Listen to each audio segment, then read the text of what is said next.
Бизде дагы байкебиздин немеси бар, рестораны бар. Кечегинде сүйлөшүп, Дасмия деген Москвада метро авиамоторунда жайгашкан. Эгерде ошол жерде 2 жаш үйлөнүү тойлор өткөзөт го. Ошол жерде үйлөнүү той өткөзгөндөргө обучение бекер. Ошол жерде барсаңар, кече сүйлөштүк, бүгүндөн баштап алар сертификат жасашат. Сертификат беришет. Ошол сертификат менен келсеңер, биз силерге бесплатный обучение өткөзүп беребиз. Ошол именно 2 жашка. Ал жерде сертификат жасалганда да 2 жаштын данныйына жасалат. 2 жаш келсе, ошо бизге үйрөт депчи. Аябай сонун мүмкүнчүлүк. Бекер да биз. Сонун экен да. Бесплатный ошо 50 000 сомдук обученияны биз бекер үйрөтүп беребиз. Именно ошол жерде той өткөзсө, пожалуйста. Ассаламу алейкум, урматтуу Кыргызбай каналынын көрүүчүлөрү, катталуучулары, амансыздарбы? Кутмандуу күнүңүздөр менен жалпыңыздарга саламатсыздарбы? Бүгүн биз Москва шаарындагы Котельник метросуна келдик. Азыркы учурда популярный болуп жаткан Вальберс тартканы келдик. Урматтуу мекендештер, биз менен чогуу болуңуздар. Биз силерге толук маалыматты беребиз. Хабибулла байкебизге келдик. Амансызбы? Ден соолук жакшыбы? Алла шүгүр. Элдер менен амандашып, маекти баштасак. Ассаламу алейкум туугандар, кыргыз элине амансыздарбы? Биз ушул 3 жылдан бери Вальберс тармагында иштейбиз. Жакынкы күндөрдө обучение ачканбыз. Ошо өзүбүз эле кыла бербей, элге дагы кичине жардамыбыз тийсин. Биз основной кыргыздарды окутабыз. Мисалы үчүн тажиктер келсе, же башка улуттар келсе, биз аларга окутпайбыз да. Только кыргыздар келсе, биз кыргыздарга там көрсөтүп, үйрөтүп, кыргыздар дагы кичине көтөрүлсүн деп, кыргыздарга гана да. Азыр окуучуларыңыз барбы? 3 жылдан бери өзүңүз иштесеңиз? Азыр кече 2 ай мурун ошол Москвага келип тартып кеткен. 4 окуучу алган элем. 4-өнүн бирөөсү депорт болуп кетти. 3-өөнүн экөөсү азыркы күндө документи бар, иштеп атышат. Как бойдон иштеп атат? Айына же күнүнө канча неме таап атат? Бирөөсүнүн документи бүт элек, азыркы күндө экөөсү иштеп атат да. Экөөсү мен аларга келгенде там тоже айткам да, күнүнө таппадым дегенде 3000ден доход чыгарып берет. Күнүнө жок дегенде 3000ден. Bir ayda degemin, bir ay емес, 2 ай oldu, эми сезон башталды. Азыр биз саткан товардын сезону азыркы ошо августтан баштап майга чейин 10 айда. 10 ай сезон азыркы күндө мисалы үчүн бирөөсү азыр чалып сурап көрөйүн мен сага.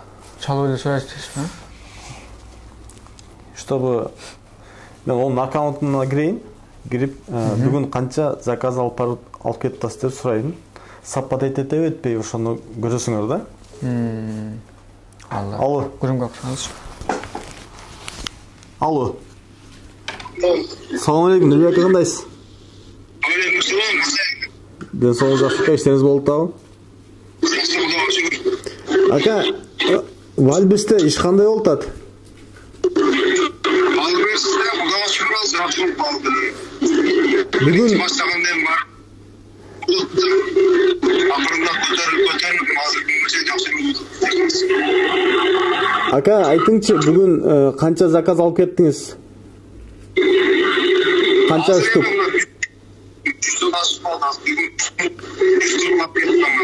140 145 заказ түштү да бугачы. Бүгүн эле азыр саат 4кө чейин. 4төн кийинки түшкөнү 14 заказ. Эми кара, ар бир заказдан, Нурбек ака, рахмат ака, мен сизге чалам. Ар бир заказынан 100 рубльден пайда калат. Ар бир штугунан. Эми ошондой эсепте. Мына жерде 145 заказдан 14500 сом пайда көрүп атат. Ол кече обедтен баштап, бүгүнкү обедке чейин түшкөн заказчы. Еще азыр саат 4төн кийин назборкада бир заказ турат, бул жакта бир заказ турат. Ошондо 15 заказ. Саат 4төн кийинкисине уже 1,5 мың болуп атат. Аябай сонун. Ошол бизге мисалы үчүн келгенде бул ака айткан, мындака акчаңыз болсо, пожалуйста, үйрөтөм деп. Акчам бар деген, азыркы күндө канча акча менен кирип, эми канча акча менен доходко чыкты ошондо? Азыркы бул акада бир 400-500 мың бар да. Немесин оборотунда. Канча менен кирген эле? Кара. Мына жерде мен бир нерсени көрсөтөйүн. Bunun özünde şotunda 318 bin akça turат. 318 bin mınal жақта сортировка болуп турат. 311 заказ сортировка болуп турат. Бул уже кеткен. Ар бир заказын, короче, 700ден эсептегенде дагы бул жерде дагы 200 миң сомдук товары уже жолдо да. Бүгүн там 145 заказ кетти. Экинчиси деле тоже ошондой. Мисалы үчүн, экинчисине келе турган болсок, экинчиси 109 заказ. Бунун шотунда 207 миң. 207 миң, 207 миң.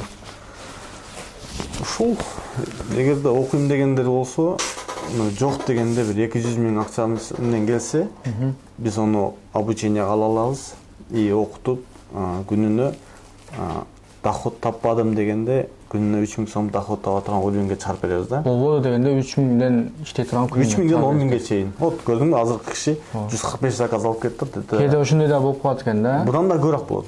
Уже сезон эми башталып атпайбы? Бул сезон майга чейин барат. Ошол адрестер кайсы жерде окутасыз? Ушул жерде эле метро Котейникиде и метро Маринода. Экөөнүн тең чыкса болот да. Кимге кайсы жер удобный болсо келе берет, окуй берет. Анан канча күн болуш керек? Сабак канча күн болот? Канча миңден болот? Ал неме эмес.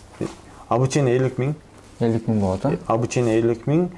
Биз еще сүрөттөрүн бекер беребиз. Товарлардын сүрөттөрү 36 миң турат. 36 миң сомдук сүрөттү бекер беребиз. Ошондо обучение 14 миңге айланып калат. Ошондой болуп калат. Негизичи.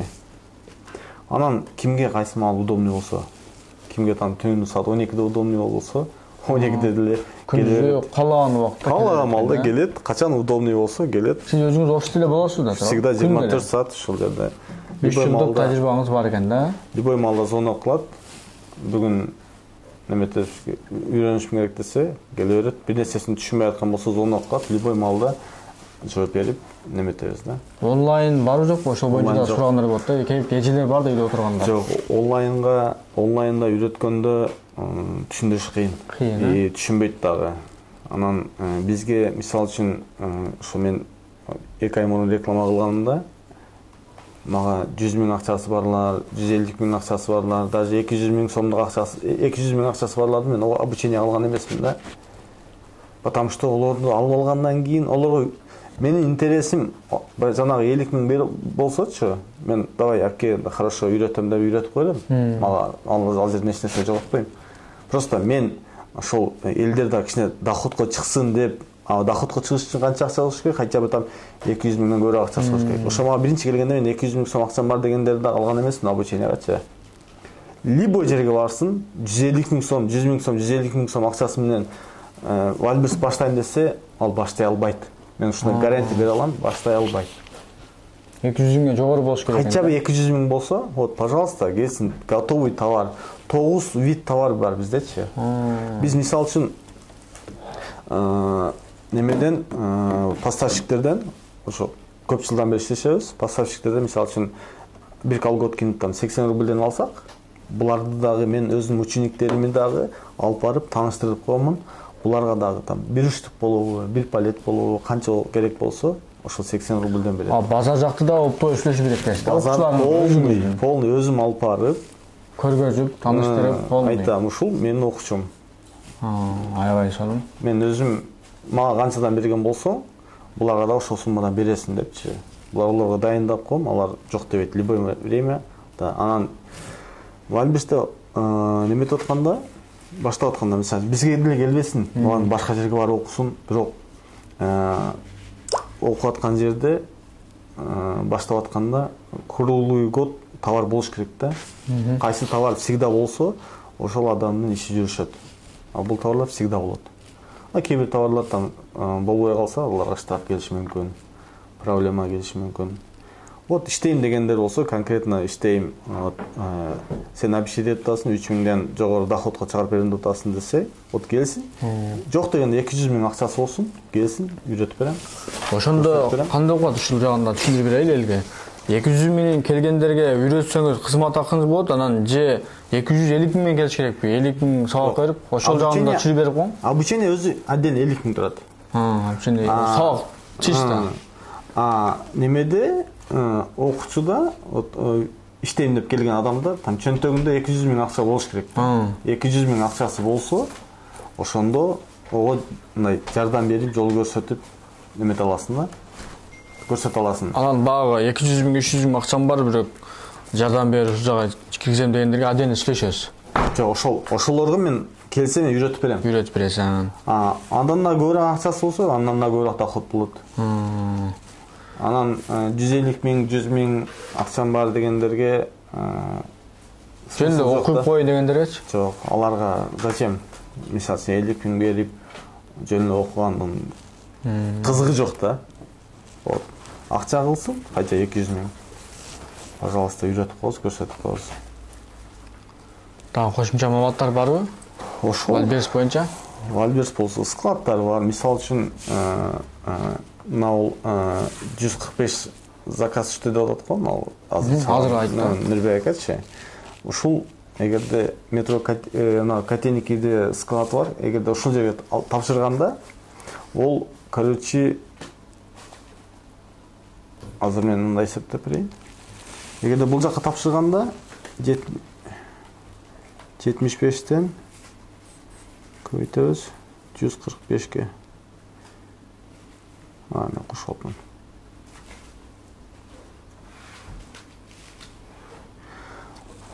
10.800, почти 11.000 да. Бул жактын услугасы эле. Услугасы. Биз еще жолдор бар, үйрөтөбүз. Азыркы брат кетти, ал жакка. Ал жакка барып 4.500. Ал жакка барат минус 4.500. 6.300 еще иштеп атат. Ал жакта 14.500 иштеп атат го. Еще немесине 6.000 кошулат дагы. Еще дагы буга 6.000 кошулат. Мындай айтканда бир күндө 20 000га чейин иштеп атат. Вот акчасы бар иштеп атат. Беттенкинде 20 000га чейин, Эми Вальберске кетсе там 1 саат убактысы кетет. Башка убактысы кетпейт. Сонун жакшы.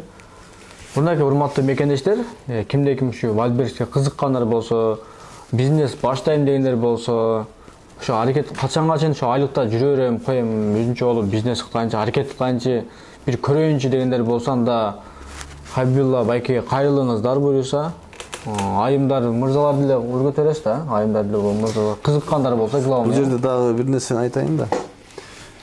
Башка жерде деле обучение бар 50 000ден. Бар 100 000 да болушу мүмкүн. Бирок ал жерге барганыңда сен товар танда дейт, сен товар тандайсың. Өзүң тандайсың. Товар издейсиң, ол товарың сатылабы, сатылбайбы. Тура эмес тандап алышың мүмкүн экен да. Ал товарды сен прямой поставщиктен аласыңбы же перекуптан аласыңбы? Ошол жагын изилдегиче сен убактың өтөт дагы желанияң да кетип калат. Вот бизде 9 вид товар бар. Бардыгы изилденген, конкретно рынокто азыр сатылып атат. Үйдө туугандар кепилдик да берет да, эч бир Вальберсте антип айтпайт да. Доходко салып берем деп. Дагы бир маселеси бар. Мисалы үчүн сен келдиң, окуйм дедиң, окудуң, иштеп атасың, бир күндө сен депорт болуп кеттиң. Үйүңдө там 200 000 сомдук товарың жатат. Соны калсың, ака ушундай случай болуп калды дейсиң. Кеттам дейсиң, депорт болдум, ушундай проблема чыгып калды десең, мен сенин үйүңдөгү 200 000 сомдук товарыңды мен сатып ала берем. Алып коесуң. Сатып ала берем, сен менде окуганың үчүн. Жардам, поддержка. Түшүнөсүң. Ол товарды мен өзүм магазиндे там ашып барса 1 жумада сатып берем да. Сатпадым дегенде там 1 жумада сатып берем. Мына туугандар сонун жеңилдиктер, сонун мүмкүнчүлүктөр бар экен. Эч качан коркпой аракет кылсаңыздар болот экен, Анан бизде дагы байкебиздин немеси бар, ресторан бар. Кечегинде сүйлөшүп, Дасмия деген Москвада метро авиамоторунда жайгашкан. Эгерде ошол жерде 2 жаш үйлөнүү тойлор өткөзөт го. Ошол жерде үйлөнүү той өткөзгөндөргө обучение бекер. Ошол жерде барсаңар, кече сүйлөштүк, бүгүндөн баштап алар сертификат жасашат. Сертификат беришет. Ошол сертификат менен келсеңер, биз силерге бесплатный обучение өткөзүп беребиз. Ошол именно 2 жашка. Ал жерде сертификат жасалганда да 2 жаштын данныйына жасалат. 2 жаш келсе, ошо бизге үйрөт депчи. Аябай сонун Биз бекер да, биз сонун экен да. Бесплатный ошо 50 000 сомдук обученияны биз бекер үйрөтүп беребиз. Именно ошол жерде той өткөзсө, пожалуйста. Ана, аябай сонун мүмкүнчүлүк экен. Макул анда, ишиңиздерге ийгилик. Сол. Байке тынч болуң, аман болуң. Буйруса кандай дагы суроолоруңуздар болсо, маалымат алам десеңиздер дагы толук номерлерди калтырып коебуз. Анан Жазып чалыша бересиздер, именно биздин магазинге кызыккандар болсо, там канча выручка кыласың, кандай дегендер болсо, келгиле обученияга. Өзүңүз көргөзүп бересиз. Көрсөтүп берем. Практика жүзүндө. Жок. Ноутбукту ачып көрсөтүп берем. Эгерде жакпаса, ошо биздин выручка силерге ушул келген адамга жакпаса, майли кете берсин. Болду. Ошол. Эми азыр мына жерде ачып, мен ушунча табам дегенден мааниси жок да. Ооба. Вот, экте учениктикин көрсөттү, канча акча табышат. Жакшы эле экен. Аракет кылса болот экен. Аракетке берекет экен да бул жакта. Туугандар, анда коштошойлу анда. Майли тынч болуңуздар, ишиңиздерге ийгилик. Кийинки чыгарылышка чейин сак саламатта калыңыздар туугандар. Ассаламу алейкум жалпыңыздар. Биздин каналга катталып кире болсо, катталып, лайк басып, группалар менен бөлүшүп коңуздар. Анан дагы мекендештер кимдир бирөөлөрдө кирди чыкты маселелери болуп, ишеничтүү адамдарды таппай жаткан болсоңуздар, мен ушул жерге Сүйүн агамдын номерлерин коюп койгонмун. До конца айдайт, келгенден кийин 3 айга коюп берет, чыкпай туруп, чорныйдан, базадан текшерип берет. Ушул окшогон 7 орундуу Альфард Сианалар менен чыгып келесиздер. Сүйүн кирди чыкты ушул жерге коюп койдум.